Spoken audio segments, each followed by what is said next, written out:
ప్రభు శిష్యులు అనే ఈ శీర్షికలో మనం ఇస్కరియోతు దాని గురించి అధ్యయనం చేస్తున్నాం. నేటి ఈ అధ్యయనాన్ని ఆరంభించడానికి ముందు చిన్న ప్రార్థన చేసుకుందాం. ప్రేమగల మా ప్రియ తండ్రి, పరిశుద్ధుడు అయిన గొప్ప దేవ,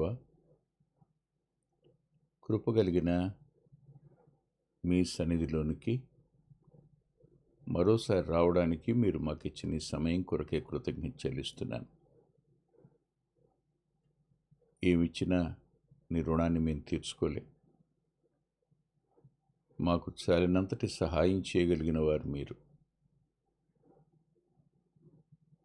మీరే మా ఆశ్రయం, మీరే మా దాగుచోటు, మీరే మాకున్న సమస్తం. మమ్మల్ని మేముగా దయగల మీ చేతులకు అప్పగించుకుంటూ నీ ప్రసన్నతను ప్రత్యేకంగా ఈ అధ్యయనానికి కోరుకుంటూ యేసుక్రీస్తు ప్రభు వారి పేరిట ప్రార్థిస్తున్నాం తండ్రి, ఆమేన్. ఈ అధ్యయనానికి ముందుగా ఓ చిన్న ప్రకటన చేయాలని ఆశ ఉంది. కాస్త మనసు పెట్టి వినండి. వేసవి సెలవులు వస్తున్నాయి. వేసవిలో కానీ లేదు మధ్యలో వచ్చేటువంటి హాలిడేస్లో పిల్లలకు విరామకాల బైబిల్ పాఠశాల కోసం 10 దినాల ప్రోగ్రాం అంత్యోక్ తరపున 16 సంవత్సరాల నుంచి జరుగుతూ ఉంది. తెలుగు విబిఎస్ అనే పేరట ఎలీషా పాఠశాల క్రింద 6 తరగతులకు ప్రతి సంవత్సరం 6 టెక్స్ట్ బుక్లు, 6 వర్క్ బుక్లు ప్రింట్ చేయడం జరిగింది. అలా 3 సంవత్సరాలకు సిలబస్ అది. ఈ సంవత్సరం కూడా ఆ సిలబస్ రెడీ అయింది. అవసరమైన వారు ఆనంద్ గారిని సంప్రదించవచ్చు. అనేక మంది కేవలం మన తెలుగు రాష్ట్రాల్లోనే కాకుండా తెలుగు ప్రజలు ఎక్కడున్నారు ఎక్కడ కూడా పాడుకునే అనేకమైన పిల్లల పాటలు ఈ అంత్యోక్ నుంచి వచ్చాయి. అలాంటి పాటల్లో ఎంతో ప్రాచుర్యం పొందిన పాటలు చాలా ఉన్నాయి. ఇప్పటికి 110 పాటలు రికార్డ్ చేయడం జరుగుతుంది. 100 పాటలు ఇప్పటికే రికార్డ్ అయ్యి యూట్యూబ్లో ఉన్నాయి. మీరు మీ స్థానిక సహవాసాల్లో ఈ యొక్క పరిచర్యను మీరు వినియోగించుకోవచ్చు. అవసరమైన వారు దయచేసి ఆనంద్ గారిని సంప్రదించండి. ప్రతి సంవత్సరం మార్చి నెలలో సండే స్కూల్ టీచర్స్ రిట్రీట్ జరుగుతుంది. ఈ సంవత్సరం కూడా జరిగింది. అనేక మంది ఆ ట్రైనింగ్లో పాల్పొంపులు పొంది ఆత్మీయంగా మేలు పొందుతూ పిల్లల మధ్య పరిచర్య కోసం ప్రోత్సహించబడుతున్నారు. ప్రతి పాఠ్యపుస్తకం పిల్లల ఆత్మీయ జీవితాలకు, పిల్లల అవసరతలకు తగినంత శ్రేష్టమైన లేఖనాన్ని అందులో ప్రభు భద్రపరిచారు. మీరు ఉపయోగించి మీరు మీ పిల్లలు దీవించబడాలని ఆశపడుతున్నాం. మత్తయి సువార్త 27వ అధ్యాయంలో ఇలా రాసింది. 27వ అధ్యాయం 2వ వచనం చదువుకుందాం. అంటే మొదటి వచనం చదివిన బాగుంటుంది. ఉదయమైనప్పుడు ప్రధాన యాజకులను ప్రజల పెద్దలందరూ యేసును చంపింపవల్లని ఆయనకు విరోధముగా ఆలోచన చేసి ఆయనను బంధించి తీసుకుని పోయి అధిపతి అయిన పొంతి పిలాతునకు అప్పగించిరి. అప్పుడు ఆయనను అప్పగించిన యూదా ఆయనకు శిక్ష విధింపబడగా చూచి పశ్చాత్తాపడి ఆ 30 వెండి నాణెములు ప్రధాన యాజకుల ఎద్దుకును పెద్దల ఎద్దుకును మరలా తెచ్చి, నేను నిరపరాధ రక్తమును అప్పగించి పాపము చేస్తానని చెప్పెను. వారు దానితో మాకేమి, నీవే చూచుకునమని చెప్పగా, అతడు ఆ వెండి నాణెములను దేవాలయంలో పారవేసిపోయి ఉరి పెట్టుకొనెను. ఈ మాటలు చదివినప్పుడు చాలా బాధగా, దుఃఖం వచ్చేటట్టు అనిపిస్తుంటుంది. ఎందుకు ఈ మాట అంటున్నానంటే, ప్రభు తాను 26వ అధ్యాయం మత్తయి సువార్తలోని ఒక మాట ఆయన అన్నారు. 24వ వచనంలో 23 నుంచి చదువుతాను. నాతో కూడా పాత్రలో చేయి ముంచిన వాడెవడో వాడే నన్ను అప్పగించువాడు అని మనిషి కుమారుని గురించి వ్రాయబడిన ప్రకారము ఆయన పోవుచున్నాడు. కానీ ఎవని చేత మనిషి కుమారుడు అప్పగించబడుచున్నాడో ఆ మనుషునికి శ్రమ, ఆ మనుషుడు పుట్టి ఉండనేడలా వానికి మేలని చెప్పాను. ఆ మనుషుడు పుట్టి ఉండనేడలా ఆ మనుషునికి మేలు, ఆ మనుషునికి శ్రమ.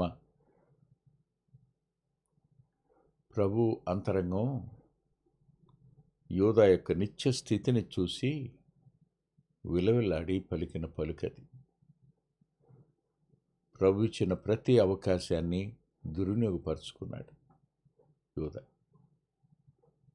యోధాను గురించి అపోస్తల కార్యాల గ్రంథం 1వ అధ్యాయంలో పేతురు గారు మాట్లాడుతూ ఇలా అంటారు. చూడండి దయచేసి 25వ వచనం. తన చోటికి పోవుటకు యోధా తప్పిపోయి పోగొట్టుకున్న ఈ పరిచర్యలోని అపోస్తలత్వమును అంటాడు. ఇది యోధాకు దేవుడిచ్చిన ఆధిక్యత. దాన్ని అతడు పోగొట్టుకున్నాడు, తప్పిపోయాడు, పోగొట్టుకున్నాడు. ఈ మాటలు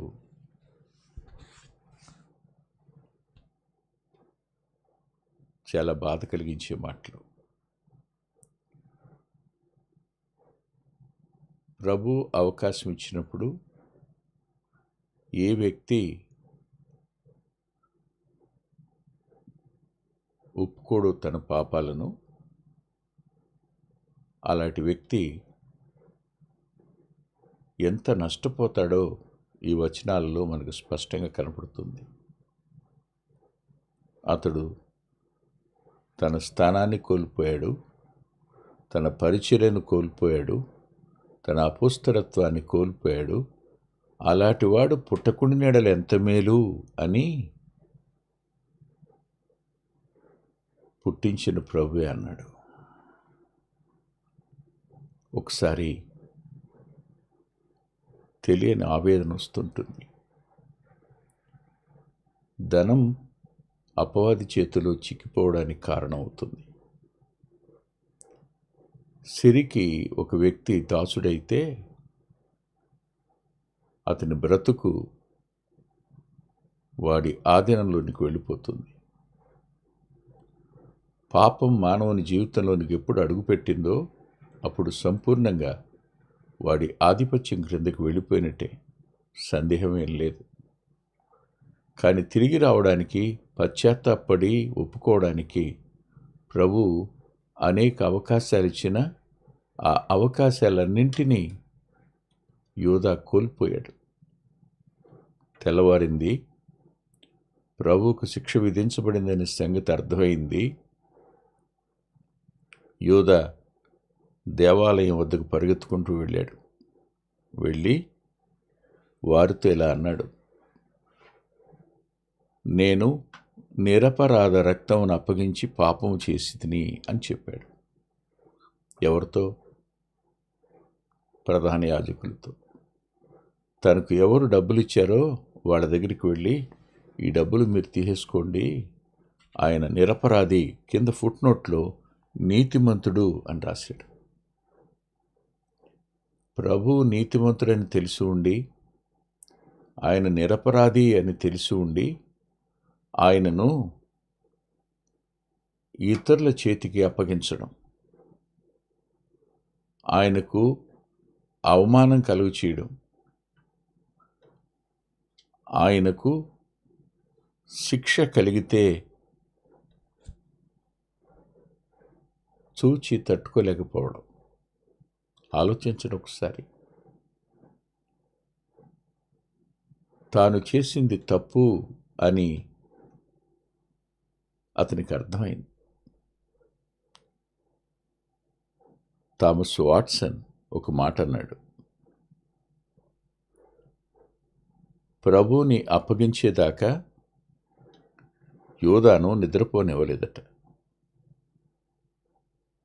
30 వెండి నాణ్యాల కోసం అమ్మేసుకునే వరకు నిద్రపోనివ్వలేదట. అప్పగించిన తరువాత నువ్వు నిరపరాధిని అప్పగించావు, నీతిమంతుడిని అప్పగించావని ఊరిపెట్టుకుని చచ్చేదాకా నిద్రపోనివ్వలేదట. అపవాది అందుకనే వాడు ఆది నుండి నరహంతకుడు అన్నమాట ప్రభు చెప్పాడు. యోధా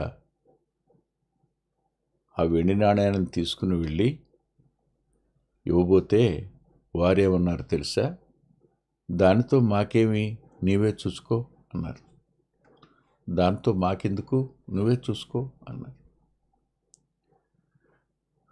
ఆ సొమ్ము ఎందుకు ఉపయోగపడుతుంది? ప్రభువుని అమ్మేసుకున్న సొమ్ము గదు. ఒకప్పుడు నేను ప్రభుతోనే ఉన్నాను, కానీ ఇప్పుడు ఆయన నమ్మేస్తున్నాను. ఒకప్పుడు ఆయన శిష్యుడినే నేను, కానీ ఇప్పుడైతే ఆయన్ని అమ్ముకుంటున్నాను. ఒకప్పుడైతే ఆయన వెంట ప్రయాణించిన వాడిని, కానీ ఇవాళ ఆయన మీద ఎదురు తిరిగాను. ఇదేగా. ఇలాంటి వారు చరిత్రలో అరుదుగా కనపడతారు. వారు పుట్టకుండా ఉంటే వారికి మేలు. వారి నిత్యగతి ఎంత దారుణంగా ఉంటుందో ఆయన చూశారు. ఇక్కడ ఆశ్చర్యకరమైన ఒక మాట ఏం రాస్తుందంటే, ఆయనకు శిక్ష విధింపబడగా చూచి పశ్చాత్తాపడి అని ఉంది. పశ్చాత్తాపడి అనే పదానికి మనం మారు మనసు అనే మాట అర్థం చెప్పుకోలేం. ఎందుకంటున్నానంటే, రిపెంట్ యువర్ సెల్ఫ్ అన్నప్పుడు ఎవరి దగ్గర పశ్చాత్తాపడాలి? ప్రభు దగ్గర కదా పశ్చాత్తాపడాల్సింది. వెళ్ళి వారి దగ్గర పశ్చాత్తాపడితే వాళ్ళు ఏం చేస్తారు? నీ సంగతి నువ్వే చూసుకో అంటారు. క్షమించడానికి అధికారం కలిగింది ఎవరికి? క్షమించడానికి సిద్ధ మనసు కలిగిన వారెవరు? తన వద్దకు వచ్చిన వారిని ఎంతమాత్రం వెలుపలికి త్రోసివేనని చెప్పిన వారెవరు? ఆయన కాడ. అందుకని ఈ సందర్భానికి అయ్యో తప్పు చేశాను అనే బాధే కానీ, తప్పయింది అని నష్టాన్ని బట్టి బాధపడమే కానీ, ఆయన వద్దకు వెళ్ళి తప్పు చేశానయ్యా నన్ను క్షమించు అని ఆ దీనత్వం, విధేయత అంతరంగంలో లేకుండా చేయడంలో అపవాది అగ్రగణ్యుడు. నేను చేసింది తప్పే అంటారు. నేను అనకూడదు అలాగూ అంటారు. నేను చేయకూడదు అలాగూ అంటారు అని బయట వాళ్ళతో చెప్తారు. ఎవరిని గాయపరిచారో, ఎవరి అంతరంగానికి క్షోభ కలుగు చేశారో, ఎవరి సాక్ష్యాన్ని హత్య చేశారో వారి దగ్గరికి పోయి మాత్రం పశ్చాత్తాపడరు. దీన్ని కేవలం తప్పు జరిగింది అయ్యో అనుకునే బాధే కానీ వెళ్ళి ఒప్పుకునేటువంటి కన్ఫెషన్ మాత్రం కాదు. అందుకనే ఒక మాట చెప్పాలి, repentance plus confession is equal to Born again experience అని ఒక డెఫినేషన్ ఎప్పుడో 40 సంవత్సరాల క్రిందట చదివాను నేను. వాస్తవం. మరి యోధాది ఏమనాలి? దీనికి ఇంగ్లీష్లో అయ్యో అని బాధపడడమే కానీ వెళ్ళి ఒప్పుకోవడం కాదు. దీన్ని రిమోర్స్ అంటారు, రిపెంటెన్స్ అన్నారు. ఒకసారి ఆలోచించండి. యోధ ఆ నాణేలను దేవాలయంలోకి విసిరేశాడు. బహుశా నాకు ఇలా అనిపిస్తుంది, ఆ నాణేలు ప్రభు నడిచిన దేవాలయం అది, ప్రభు నిలిచిన దేవాలయం అది, ప్రభు ప్రకటించిన దేవాలయం అది, ప్రభు నివసించిన దేవాలయం కూడాను. ప్రభు తాళ్లను కొరడాలుగా చేసుకుని నా తండ్రి ఇంటిని వ్యాపారపుటింటిగా చేస్తున్నారని వాళ్ళందరినీ వెలుపలికి తరివేసిన దేవాలయం అది.